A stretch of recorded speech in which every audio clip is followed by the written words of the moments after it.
At the very least, I like to think I am a pretty even-tempered guy. In almost every room I've ever been in my entire life, I've always been the chillest guy in that room. I don't get excited easily. I don't get mad easily because I just think that there's too many things in life that you need to just let go. If you hold on to stuff, that's how ulcers are made. And I don't want one of those. Some of you have those, and that's why I don't want them. But I just try to be as even-tempered as I possibly can be, to let things that might frustrate me just kind of roll off my back whenever I can. But if there's one element about my personality that I absolutely just hate, if there's one thing about me that I don't like, it's that if you're able to get me to that point where you have become the source of my frustration, I'll go even further, you've become the source of my anger, I have a really hard time letting that go. See, if you get to the point where you make me actually mad, which is a really hard thing to do, I think in our entire marriage, Mandy has actually seen me angry only about 3 or 4 times, which in almost 15 years, that's pretty good. But if you get me to that point, I'm going to be thinking about it for days, for weeks, for years, even decades. You know how I know that about myself? It's because I've experienced it. The one that comes to mind most prevalently for me is, if you guys have heard me talk about before, at least most of you have, my second ministry that I had ended with me being fired. And what I don't talk about a lot about that ministry is that ministry was about 2.5 years of my life of nothing but frustration and anger and irritation and sleepless nights and just a constant feeling like I must be failing somehow. For 2.5 years, I dealt with these emotions of what am I doing wrong, of why am I just bombing here, why isn't this working out? And it's amazing that over the course of time, I've been able to trace all of that back to one guy. Every now and again in ministry, not just ministry, every now and again in life, you come across people that no matter how hard you try, they are just going to be a source of frustration for you. Oftentimes you have to end up working with that person, don't you? Oftentimes your boss will set you right next to that person. And the biggest pain for me in the midst of all of this is normally when I come across those people in ministry, like I only have to deal with them for a short amount of time. Like if I can get through an hour, maybe 2 hours on Sunday, maybe once or twice during the week, I can get through it just fine. But this dude was an elder of the church, which meant I had to report to him. And I can remember every single one of our elders' meetings, every single one of them. I've always been a big believer, especially as a youth minister, and I've taught this to other youth ministers as well. Actually, recently I got to be another guest lecturer at a Bible college. That's going on the resume, by the way. But I told these guys is whenever you have a meeting that you're getting ready to, a way that you can look more professional, especially in youth ministry, is always come with something. Have some discussion to bring, have something that you can bring to the table here. And I would go into every single elders meeting with a list of things that I wanted to try. A list of things that I thought maybe in the youth group we could do, maybe in the whole church we could make this happen, maybe just in some way, shape, or form we could kind of do this stuff. And every single one of them, all of them, this dude shot down. He'd poke holes in it. He would be argumentative against it. A handful of times he actually just flat out told me he thought it was dumb. And then, when the meeting was over, he'd pull me aside and ask me, why aren't you trying anything? Why aren't you doing anything new? Why aren't you trying to grow the youth group? Do you have any idea how irritating it is to come up with great idea after great idea, to have it shot down by somebody, and then that person asks you why you aren't doing anything? Dude seriously was a pain in my backside. I would really like to use stronger language, but I don't want to make anybody in here mad at me. Repetitively, this guy was just a thorn in my side all the time. It would get to the point where I would get a phone call from him. I'd see his name and number pop up on my screen, and I'd think, can I just break my phone instead of answering this call? I don't think I ever left an interaction with him where I felt even-tempered. And again, I try to be the chillest guy in whatever room I'm in. You got to work awful hard to press my buttons. This dude had a speed line right to him. He knew exactly which ones to hit. I don't know if this was intentional or not on his part, but that just seemed to be the case. Like, he was just constantly a source of frustration in my life, and so it makes absolute sense that he was the one to fire me. I will never forget that day. It was a Tuesday in July. It was actually July 7th. It was a Tuesday. I walked into work because I take Mondays off, and there he is. And that's a little outside the norm, but it's not totally uncommon. So I didn't immediately think anything of it until he said, "Hey, Brandon, can you step in this room here?" And when I walked in the room, there was another one of our elders there, an elder I didn't have too many issues with, but he was there anyway. And I got to sit there while the guy who had made my life incredibly difficult for 2.5 years, the guy who had been the source of almost every frustration I'd experienced in that 2.5 years, the guy who very nearly killed my passion for ministry to the point that my wife and I were having very long discussions about what else can I do with my life. Believe it or not, I never came up with a backup plan. The guy whose mustached face, whose stupid mustache, haunted my nightmares, but only on those nights when I could actually get to sleep, told me that I was fired. The real kicker is that particular Tuesday, one of the reasons why I didn't think anything was out of place is because for the last couple of weeks, it finally, after 2.5 years, felt like we were turning a corner. We had more youth showing up. We had some really great plans in the pipeline. We had some cool stuff on the horizon. And so this absolutely blindsided me. And in fact, the real kicker of the kicker, I don't know what you say there, Missy. I don't know what to say there. But the week before, I turned down an opportunity to go somewhere else because it felt like we had turned a corner. And so I was gutted. The next few weeks of my life were a blur. The only thoughts that would ever pierce through the depression that I was feeling, because I thought I'd failed my family. My kids were 7 months old. 8 months old. They were 8 months old. And now Dad doesn't have a source of income. So I thought I'd failed my family, and the only thought that pierced through that depression were thoughts of anger, thoughts of rage, and I am so not proud to say this, thoughts of revenge. I wanted to hurt this dude. I wanted to slap the stupid mustache off his face. I consider myself to be a pacifist. I'm not prone to violence, which is interesting that I watch guys do choreographed violence all the time.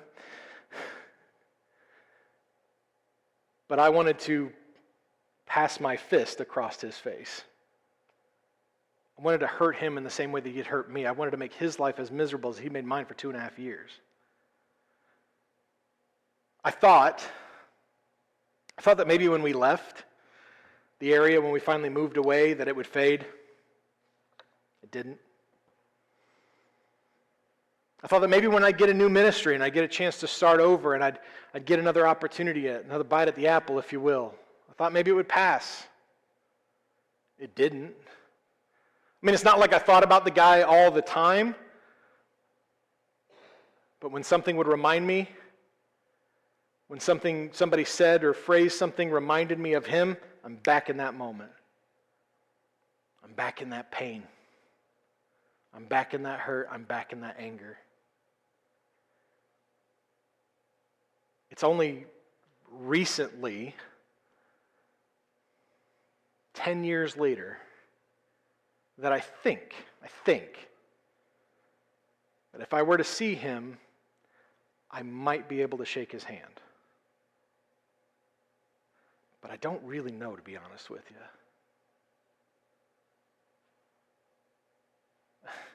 I've often wondered what it would be like if he just for some reason were to walk in the door of the church here while I was in the midst of preaching. Well, how would I react?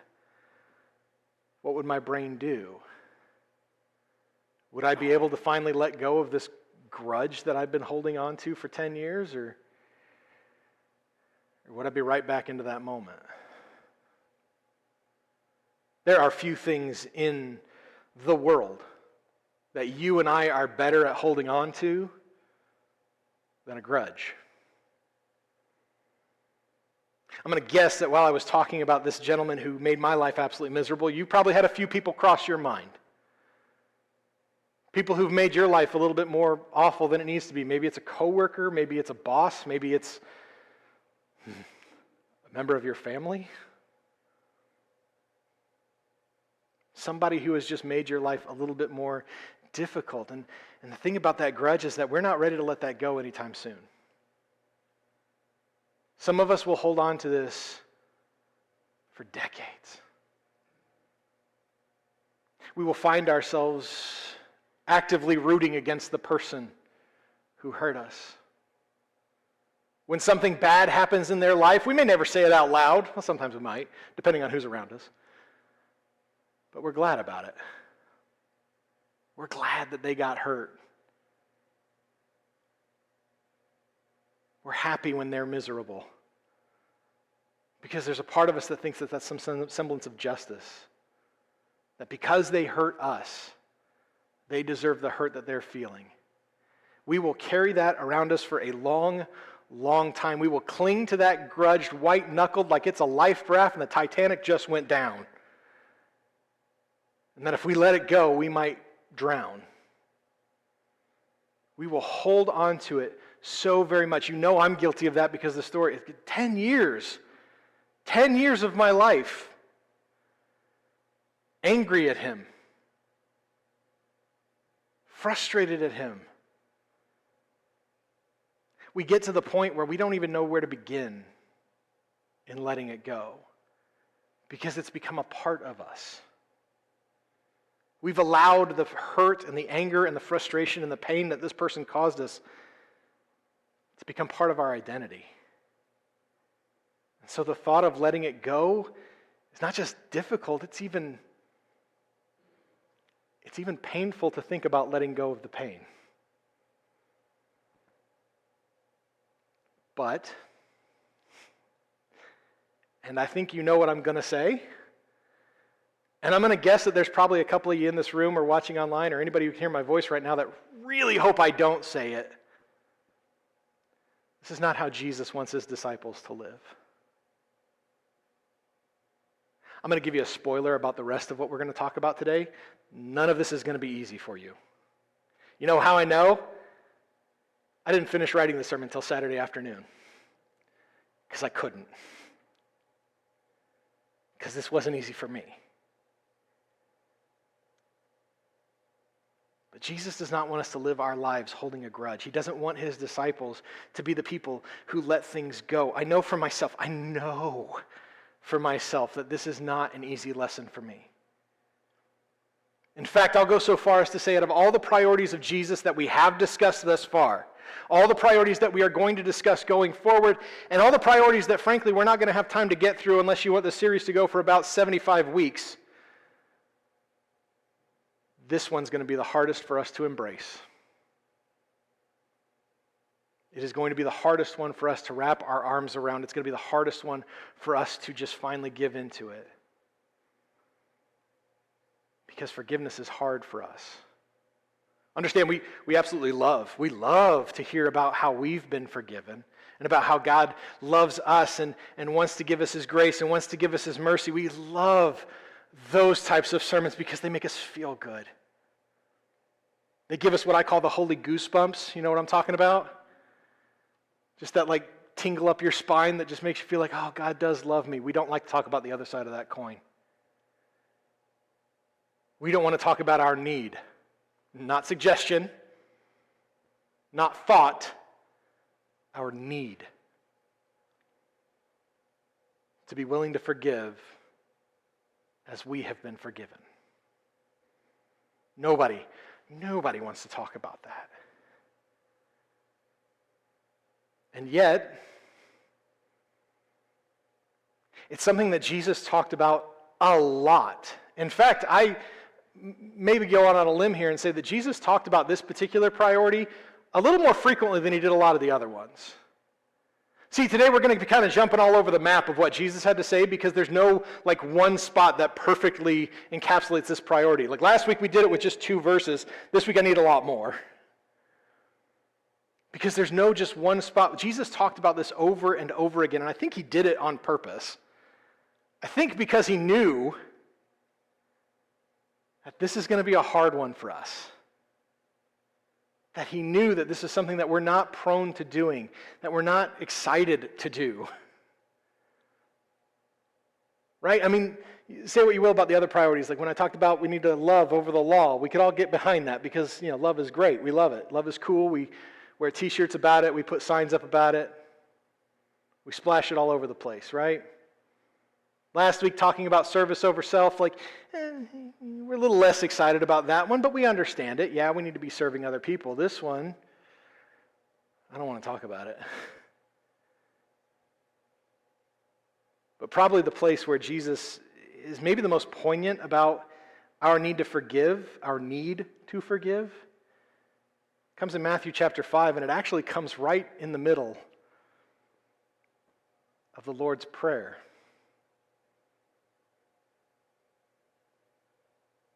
See, when Jesus is telling this particular text, he's instructing his disciples about how to basically just put a frame around your prayers, right? Like, you don't necessarily have to pray the Lord's Prayer exactly as written every time you pray. I know some people who do that. That's cool. I mean, go for it. But it's more about the structure of the prayer itself and how that should go. And there's a lot of things in there that we kind of expect to see when we're being taught how to pray, right? About our holding a reverence for God, about thanking him for what he's done, about asking for his will to be done here on earth as it is in heaven. And even the first part of what we're going to talk about, we kind of expect to see that in the prayer because there in verse 12, Jesus actually says, and forgive our debts. Yeah, we're good with that. Please forgive me the ways that I've messed up.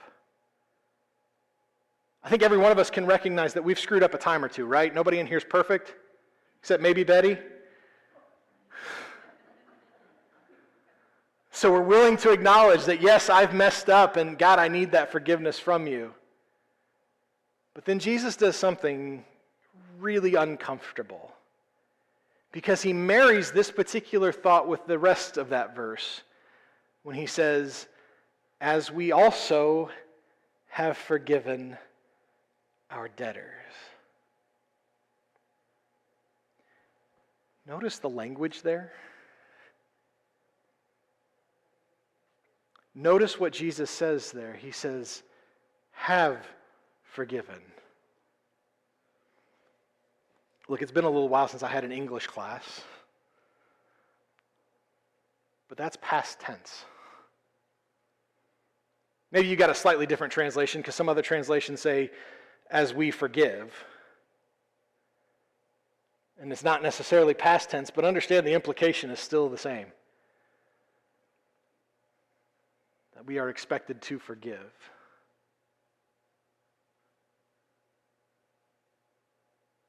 That's tough. That's tough that in the midst of the most famous, the most memorized prayer, likely in human history, there's a command within it to not just ask for your own forgiveness, but to be willing to forgive those who hurt you. Jesus would go on to marry this even further, to make it a stronger commitment, if you want to use that type of verbiage, in verses 14 and 15. A part that we oftentimes overlook, and yet we cannot afford to do, even if we want to, even if we'd rather not. I'd rather skip over verses 14 and 15, to be honest with you, because Jesus says, for if you forgive others their offenses, your heavenly Father will forgive you yours.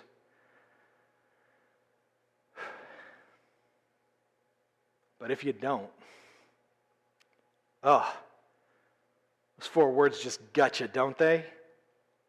But if you don't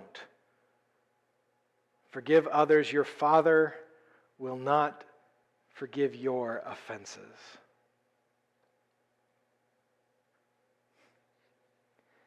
This is so difficult. I know, I've said that already, right? Like, I gave you the spoiler warning and everything. This is not going to be easy, but man, this is tough for us. I'm certain that, like me, you've heard that the forgiveness of Jesus Christ is free to all with no strings attached, and absolutely, that is the truth. Don't ever let me or anyone else tell you otherwise. However, the expectation, that's a tough word for us. The expectation is that you and I, if we have been forgiven of the sin that we have committed against God, a sin that His Word tells us freely and openly in Romans 3:23 should have resulted in our death, it's so offensive to God. If our sin has been forgiven, then our expectation is that we are willing to forgive. Because if you and I have been forgiven to the point that we are freed from death, then we also have to be willing to forgive the same way. I don't like that. I'm going to guess you don't either. It's something that's so hard for us. Because this is what God has done for us, we have to be willing to do it for others. This is where discipleship really becomes friction.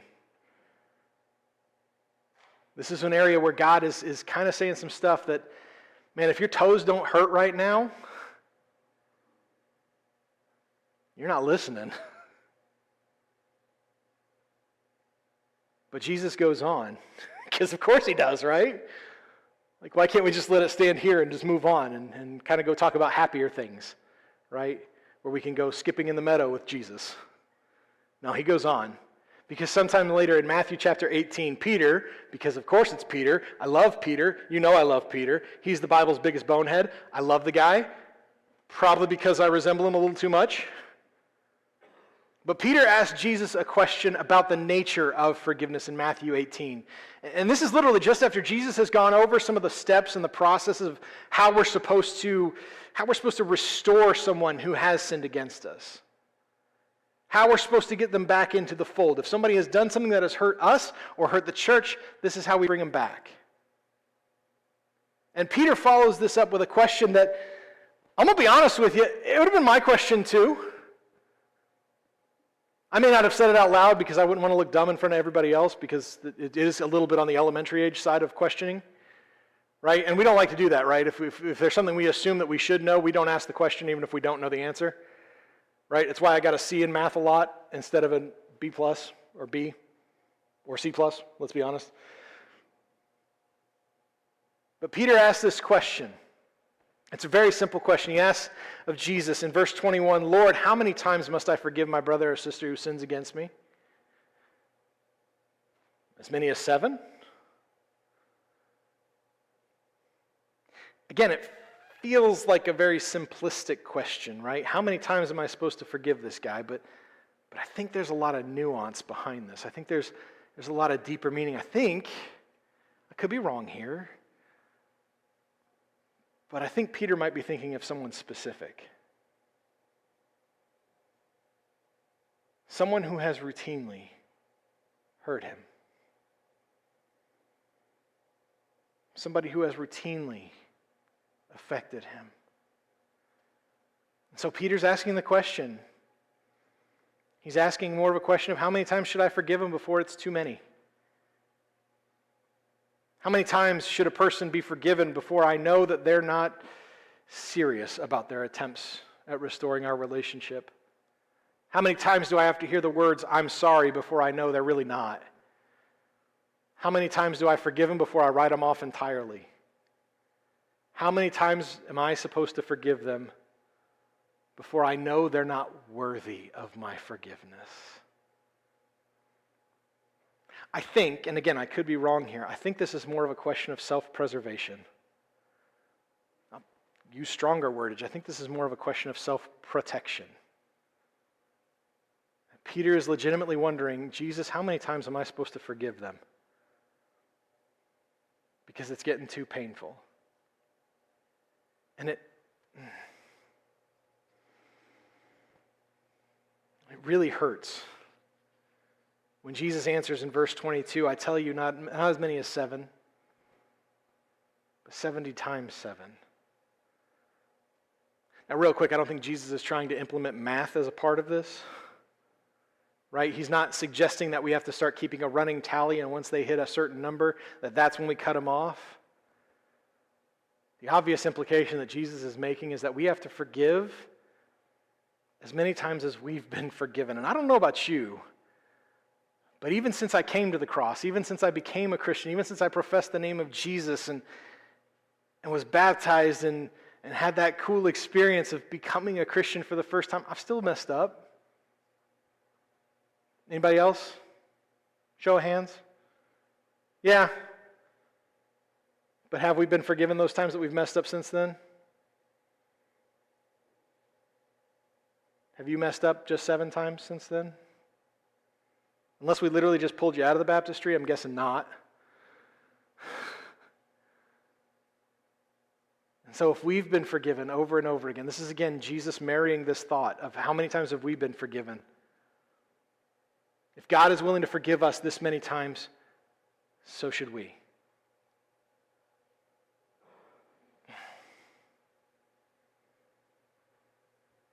This is something that's so difficult. In fact, Jesus actually goes on from here to kind of give us a beautiful story. It's a parable that you and I have read before.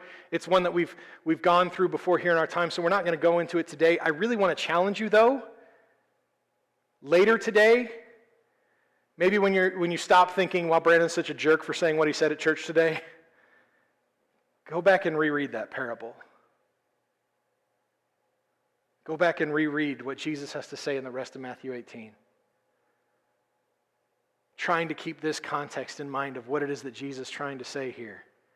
There are other places where Jesus tells us about our need to forgive others.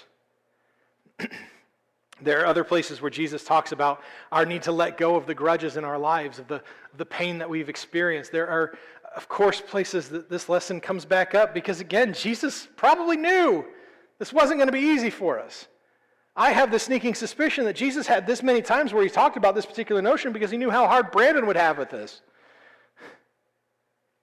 That implies that the Bible was written just for me, and it's not, so. But Jesus knew this was something that was going to be difficult for us. He knew that of all the priorities that we've talked about, all the priorities that we're going to talk about, this is likely the hardest one for us to embrace, for us to wrap our arms around, for us to get behind, for us to get excited about. And so Jesus didn't just talk about it. I don't know about you. The best ways for me to learn things are oftentimes to watch others do it. Right? The best ways that I learn things are when I watch somebody else do this, and then I learn how to reproduce that myself. And so Jesus demonstrated it for us. And he did so in a part that doesn't make any sense to me. It's a part of Scripture that you've read before. Unless this is your first time ever reading through Scripture, you've read this before. Probably you've seen movies about it, watched TV shows about it, listened to documentaries about it, podcasts, I don't know. As he's on the cross,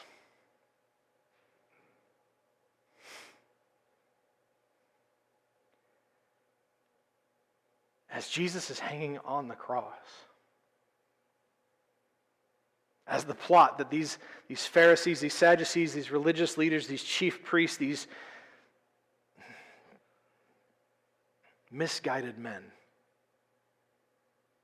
as they are carrying out this plot that they've been working on, as it is coming to its fruition, as Jesus is actively dying, he says something that we've read over it, we've seen it, we've passed by it, but I don't know that we've ever really let it sink in before. Because he says in Luke chapter 23, verse 34,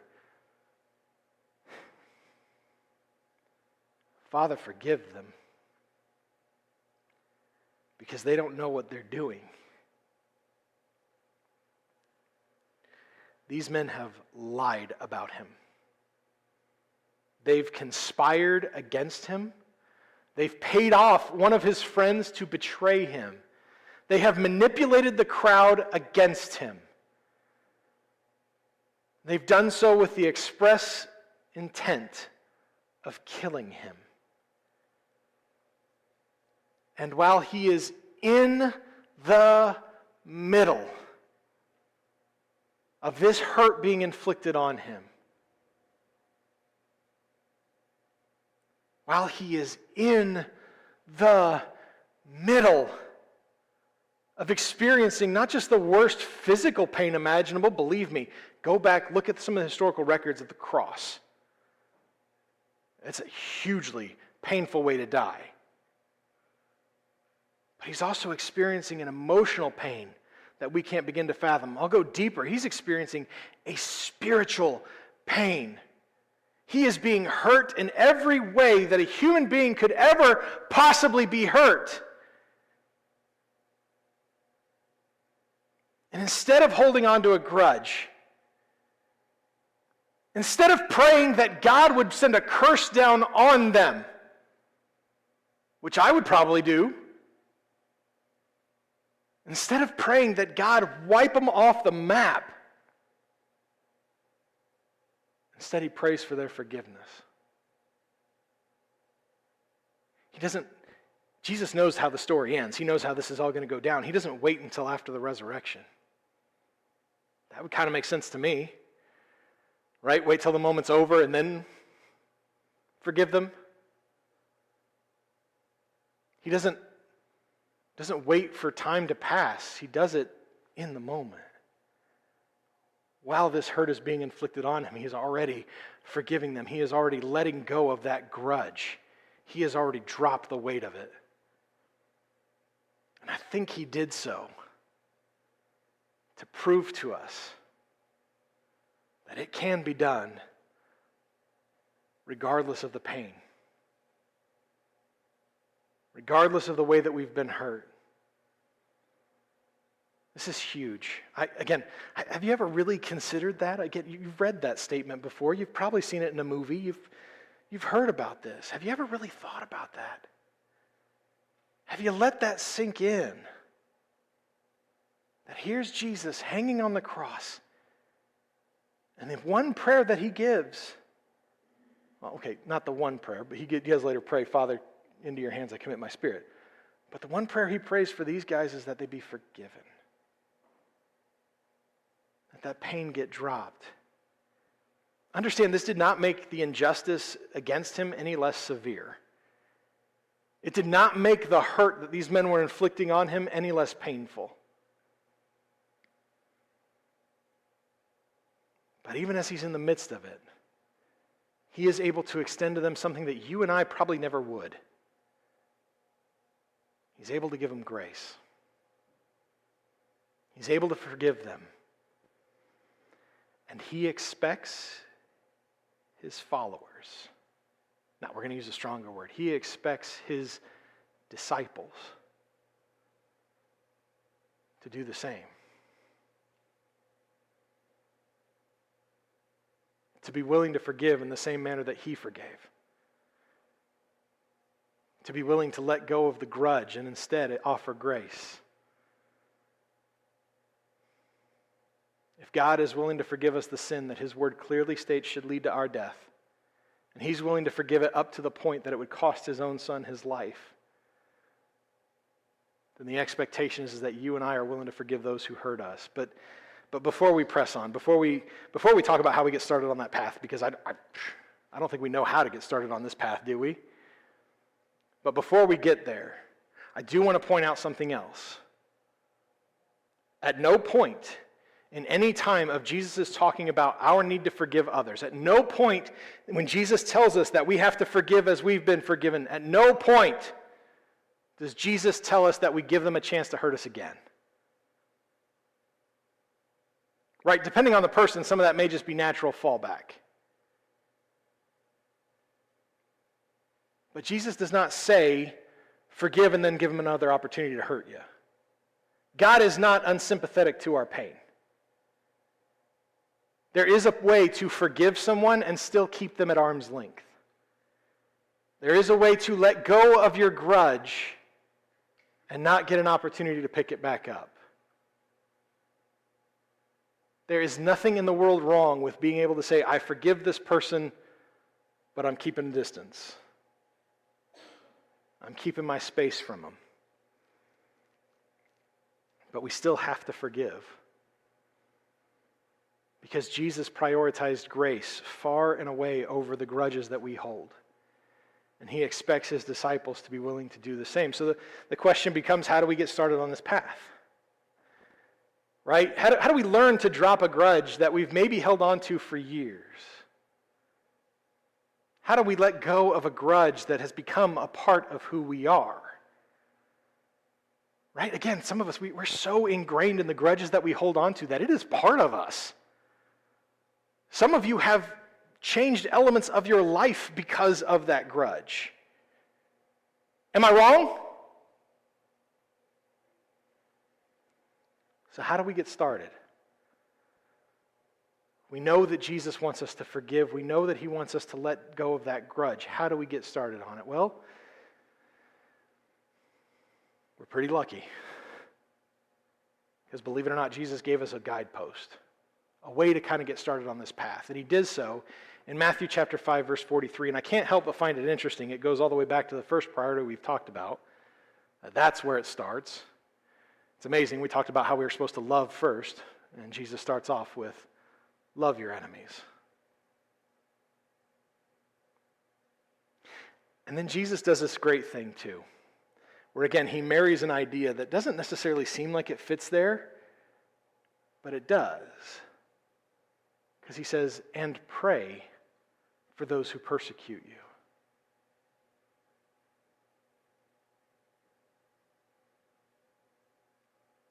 Pray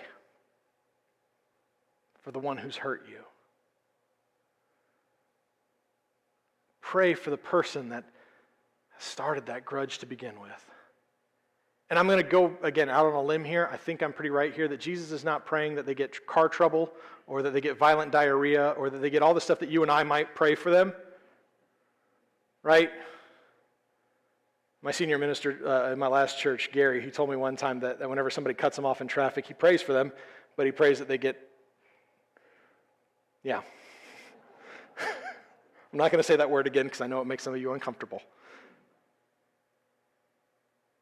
But then he learned that that's not the way I'm supposed to pray for them. Because that's not what Jesus prayed for those who hurt him. Jesus prayed that they be forgiven. So maybe we need to pray that they be forgiven. Jesus prayed for them to find grace, so maybe we need to pray that they find grace. Maybe we need to pray too that our hearts become more in line with his. That God be able to show us just how much we've been forgiven so we know how much we need to forgive.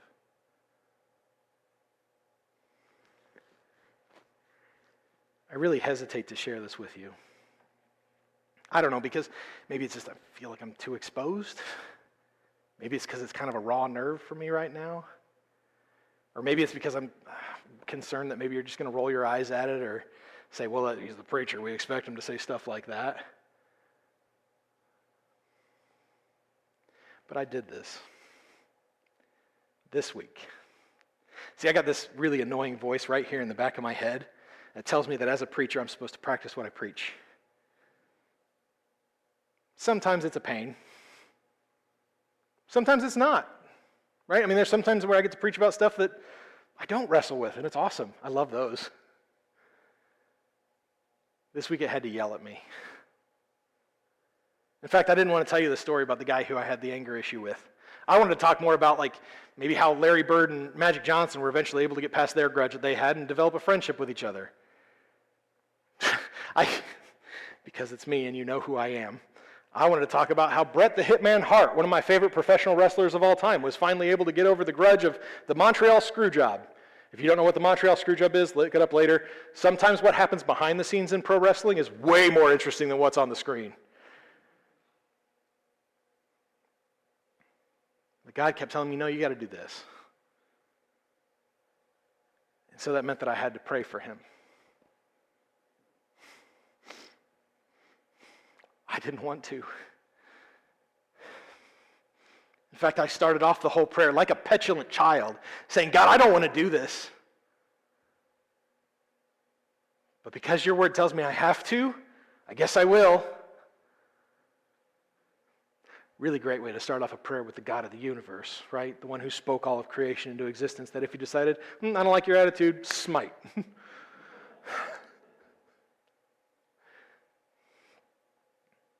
But as hard as it was, I pushed through. I'll be honest, it took a couple of tries.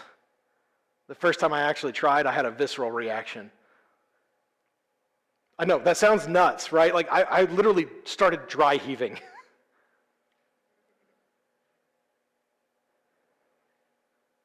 But I was able to push through it. And I prayed, in spite of what I wanted, that God would draw him closer. That God would just bless him in some way, shape, or form. That God would help me to let this go. Carried it for 10 years.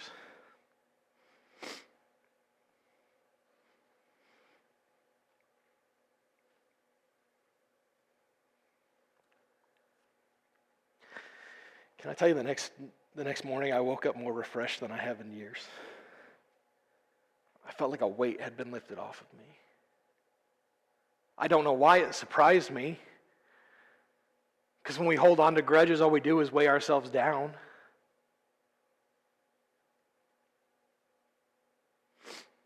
And don't get me wrong, that doesn't mean I'm driving down to Southern Indiana right now to go say hi to him.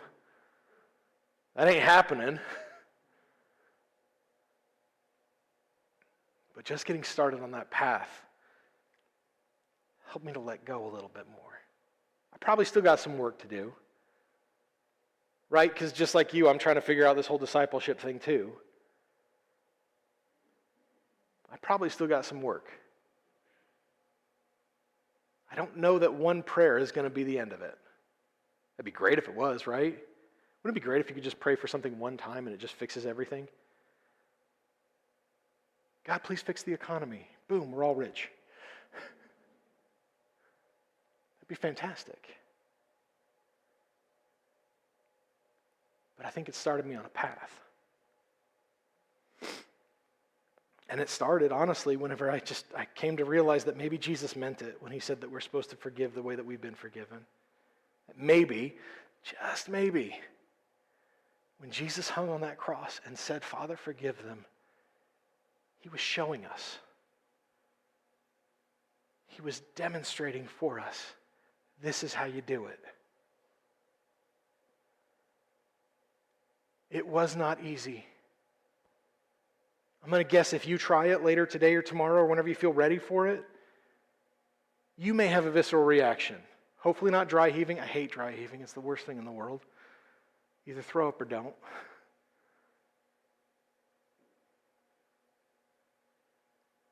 But it'll start you on a path. And it starts when we prioritize grace over grudges. Because that's what Jesus did. The Apostle Paul, because it wasn't just Jesus that talked about this, because why would it be? You've got to keep talking about this particular thing. The Apostle Paul wrote in Ephesians chapter 4, verse 32, and we're going to close with it today. And be kind and compassionate to one another, forgiving one another, just as God also forgave you in Christ.